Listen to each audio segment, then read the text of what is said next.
더 배움 합격의 공식 약속의 이름 최승건입니다. 자, 오늘 사회 테마 교재 176쪽에 사회 이렇게 사회 제도라든가 이런 것들, 그래서 제가 좀 이 사회 테마에 어울리는 대문으로 바꿔봤습니다.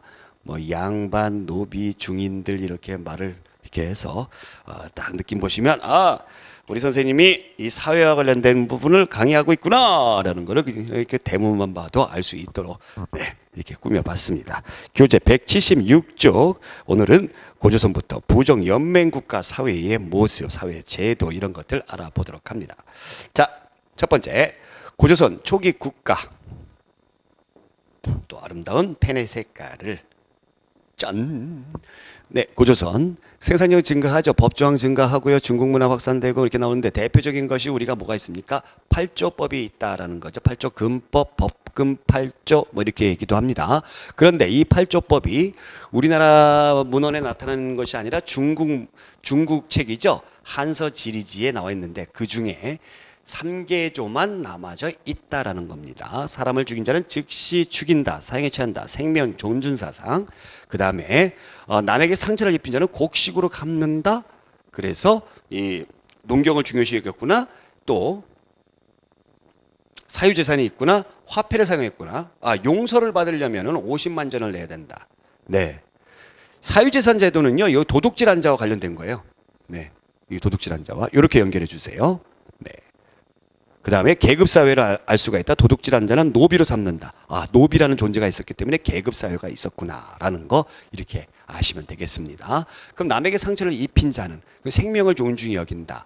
즉 이런 법들이 나왔던 것은 공통적으로 우리가 딱 볼 때는 어떤 겁니까? 노동력을 중요시 여겼구나라는 것을 알 수가 있겠죠. 자, 그런데 고조선이 한무제에 의해서 망하고 나서 한사관이 설치되잖아요. 이때는 이 8조법이 60개조로 편성이 되었다라는 겁니다. 더 늘어났다는 얘기죠. 왜 이렇게 늘어났을까요? 고조선이 철기가 이제 한반도의 전체에 번져나가게 되면서 철기의 우리의 보급은 어떤 의미를 갖죠? 생산량의 증가, 그러면서 직업이 다양화되고 전문화되고 이렇게 됐다라는 거죠. 그러다 보니까 사회가 전보다 청동기 시대 때보다 더 다양해졌습니다. 그러다 보니까는 이 법조항도 늘게 되었다라는 것을 의미한다는 거죠. 자, 역사서에 실린 고조선의 모습 보겠습니다. 삼국유사가 들어가 있는, 삼국유사가 아니라 고조선의 건국신화가 들어가 있는 우리나라의 책 중에 가장 오래된 책은 일연의 삼국유사다라는 거죠. 그죠? 가장 오래된 서적입니다. 삼국유사를 기록한. 이거 여러분들 헷갈리시면 안 돼요. 자, 그러면 우리나라 역사책 중에 가장 오래된 역사책은 뭐예요? 삼국사기죠. 그 다음에 이승후의 제왕운기에도 들어가 있는데 또 이 제왕운기의 내용은 발해에 대한 최초의 기록이 들어가 있다라는 겁니다. 자, 그 다음에 기타 세종실록지리지, 용제시주, 동국여지승남, 동국통감, 신중국, 동국여지승남 등등이 있어요. 자, 여러분들 이게 문제가 나온 적이 있어요. 삼국유사가 실리지 않는 역사책은 이런 게 나온 적이 있어요. 그래서 이거 잘 기억해 두시기 바랍니다. 아시겠죠? 자, 단군왕검의 신화 내용을 보게 되면은 환인의 아들 환웅이 있었다. 선민사상이죠. 우리는 하늘 내 선택을 받았다. 자, 널리 인간을 이롭게 한다. 홍익인간입니다. 그 다음에 천부인을 가지고 내렸다. 천부인이 바로 뭐예요? 칼, 거울, 구슬이죠. 즉 제사를 담당하는 거예요. 신적인 어떤 권위를 말해줍니다. 그 다음에 풍백, 우사, 운사와 함께 내려왔다. 풍, 바람, 우, 비, 운, 구름, 농경사회다. 곰탱이와 호랑이가 사람이 되기를 빌었다. 토테미즘이 있었다. 그 다음에 곰이 사람이 되어가지고 누구하고 환웅과 사이에서 누굴 낳았습니까? 당군을 낳았다. 즉 곰 토템과 환웅 이 부족 간에 연합을 하였다. 그 다음에 국왕의 호칭을 뭐라고 했습니까? 단군 왕검이라고 했죠. 단군 플러스 왕검. 단군은 제사장을 의미하는 것이고 그 다음에 왕검은 정치적 지도자를 얘기하는 거죠. 자, 그러다 보니까 재정일치사회다라는 것을 말해주고 있다라는 거죠. 자, 그러면 최초의 국가 고조선 이후에 부여 고구려 옥저 동해 삼한 철기를 기반으로 하는 부족 연맹 국가가 나타났습니다. 자, 이 부족 연맹 국가는 왕이 있으나 왕권은 약하고 또는 왕이 없는 동네도 있었다라고 제가 강조를 했었죠, 정치사에서. 그러면서 제가 이 지도 보게 되면서 위에서부터 차근히 눈을 감고 부여 고구려 옥저 동해 삼한, 부여 고구려 옥저 동해 삼한, 이렇게 여러분들 그 위치를 잘 파악해 주는 게 제일 중요하다고 했죠. 기억나시죠? 자, 그럼 눈을 감고 한번 해봅니다. 다시 시작. 부여 고구려 옥저 동해 삼한. 좋습니다. 자, 그러면 이 자연적 환경하고 깊은 관련이 있어요. 부여는 맨 위에 있습니다. 만주 벌판이에요. 춥고 벌판이에요. 그래서 얘네들은 먹고 살기 위해서 뭐 하는 거죠? 목축 또는 유목을 하는 겁니다. 그렇기 때문에 뭐가 중요해요? 가축이 굉장히 중요하다라는 거예요. 이거 기억해 두시고, 고구려는 부여에서 쫓겨나온 동명성왕이 세운 나라죠, 고주몽이. 그렇기 때문에 고구려는 이쪽 백두산 부근의 침엽수림 지역에서 세워졌어요. 그러니까 추우니 춥죠. 또 나무가 빽빽히 있으니까 목축도 안 되죠. 그래서 얘네들은 뭐를 합니까? 약탈을 할 수밖에 없다. 이거 기억해 두시고, 옥저. 아이고, 이름 자체도 벌써 그냥 약해 보여. 옥저. 고구려에 시달리는 애들입니다. 고구려에 시달려요. 맨날 고구려에 시달려. 이거 기억해 주세요. 고구려 꼬붕이다. 물론 동해도 이게 뭐 같은 애들입니다만, 동해는 동쪽에 예의 바른 나라다. 예의 바른 나라다. 예의 발라.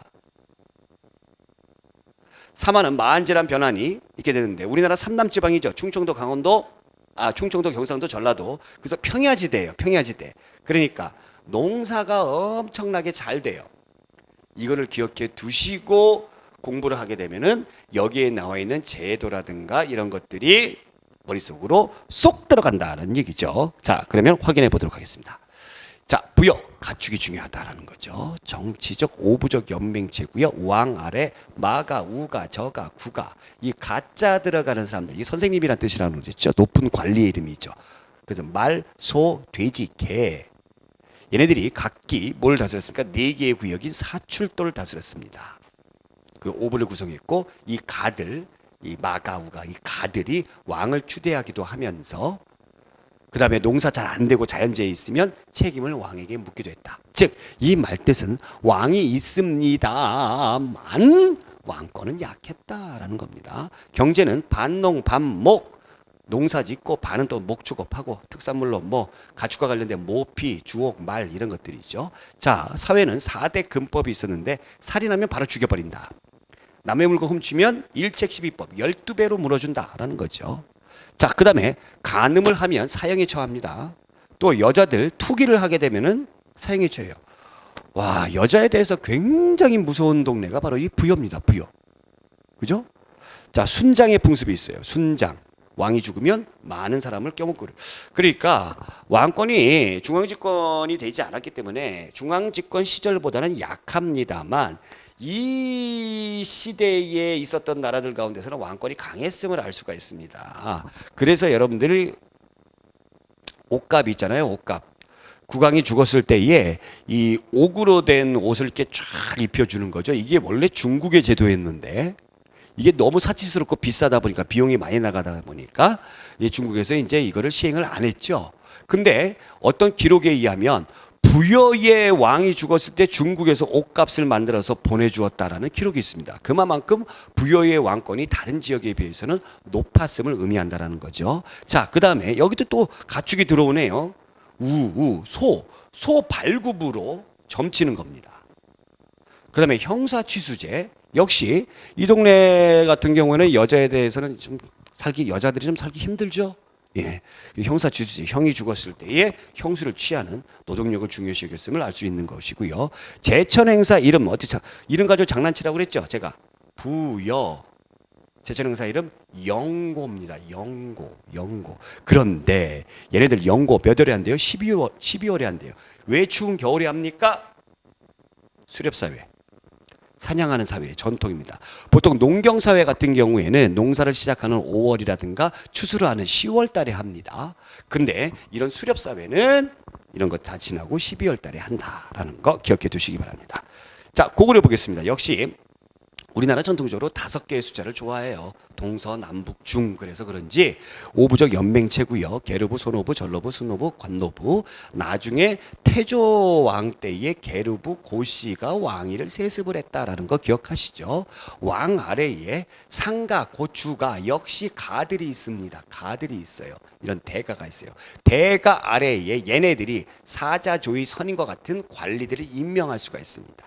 경제는 약탈 경제라고 했고 그 약탈 경제를 말해주는 증거가 바로 창고인 부경이 집집마다 있었다라는 거죠. 자, 서옥제 대릴사위제죠. 고구려에서 나타났던 대릴사위제고 후장이라는 건 죽으면 후하게 장사 지내준다. 역시 똑같습니다. 부에서 내려온 사람이기 때문에 우제전복 형사주제가 있었다라는 겁니다. 제천행사는 10월에 동맹이라는 제천행사가 있었는데 이 동맹 혼자 뺏는 것보다 둘이 뺏는 게 낫다. 그래서 동맹 이렇게 기억해두라.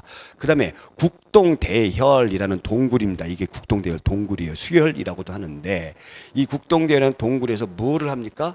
제천행사도 하고 그 다음에 시조신에게 제사 지냅니다. 시조신이 누구예요? 고주몽을 얘기하는 거죠.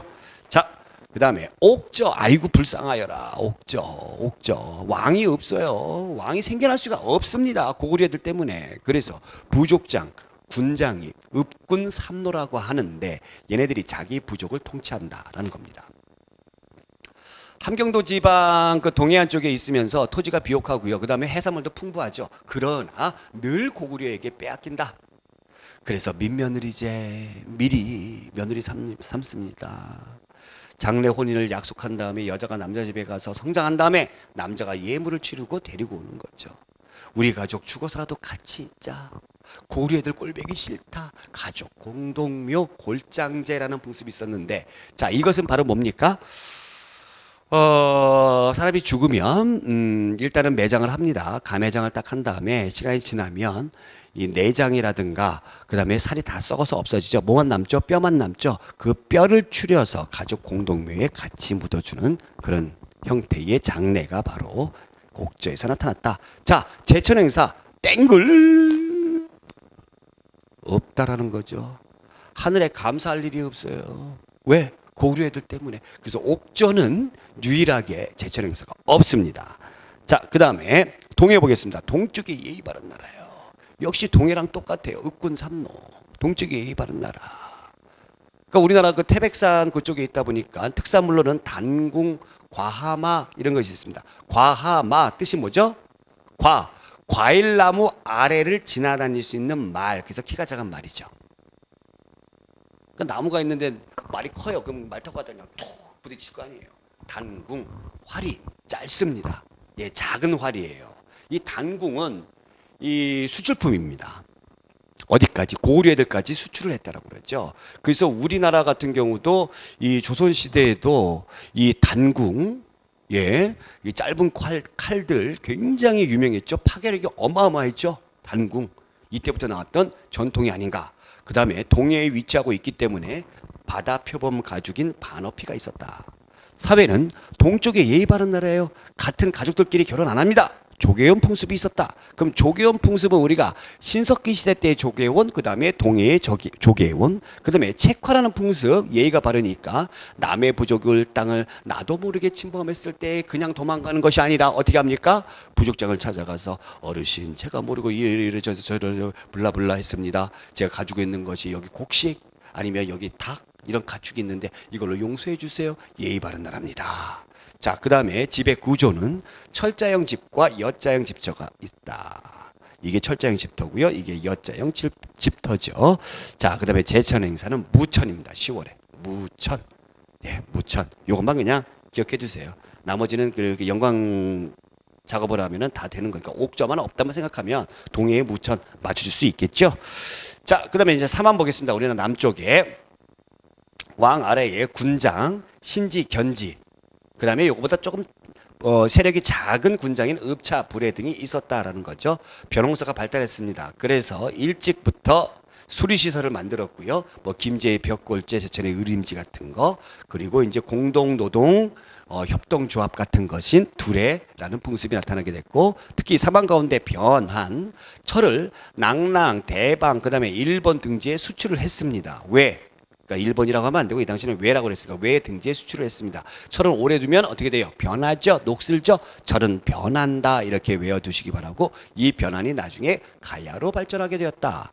자, 사회 보게 되면은 귀틀집이 나타나겠는데 이게 우물정자 모양이에요. 이게 뭐냐면 집을 위에서 바라보면 이렇게 통나무를 이렇게 해가지고요. 이렇게 한 다음에 여기에다 흙을 또 이제 흙을 이렇게 한 다음에 또 통나무를 얹어요. 그래서 아래서 보게 되면은 이렇게 돼 있는 거예요. 통나무가 이렇게 여기다 할게요. 잘 안 써지니까 통나무를 이렇게 딱 대고 옆에다 통나무를 이렇게 딱 대. 이렇게 돼. 그다음에 요 사이에다 흙을 이렇게 입히는 겁니다. 지붕을 이렇게 딱 하고 이게 바로 귀틀집입니다. 귀틀집. 본 적이 있으실 거예요. 자, 마안에서는 주구묘가 나타나는데 주구묘 주변에 도랑이를 팠습니다. 도랑을 팠어요. 도랑을 팠다. 도랑. 이게 물, 배수 이거죠. 이게 주구묘. 그다음에 토실이 있습니다. 토실. 땅에 있는 방. 땅을 파고 무덤처럼 만든 집. 이게 토실인데 약간 반지하 형태의 집이죠. 예, 이런 것들이 나타났고요. 자, 엄청나게 중요한 것은 바로 소도. 소도와 깊은 관련 있는 소떼까지 여러분들 기억해 주시라고 제가 말씀드렸습니다. 소도. 제사장인 천군이 관할하는 지역입니다. 그래서 함부로 여기 들어가지 못해요. 그렇기 때문에 재정 분리 사회다라는 것을 말해주고 있고요. 제철 행사는 농사 잘 되기 때문에 계절제로 5월에 한 번, 10월에 한 번, 특히 10월에 달이 높이 떠 있어요. 그래서 이것을 갖다가 우리가 상달제라고도 한다. 기억나시죠? 그래서 단오와 추석의 풍습이 되었다. 자, 마한은 경기, 충청, 전라의 중심지를 주었고요. 마한의 수많은 나라들 가운데서 제일 우두머리 격인 그 나라는 목지국이라고 했습니다. 특히 이 마한 같은 경우는 어떻게 해서 탄생을 하게 됐던 것이죠?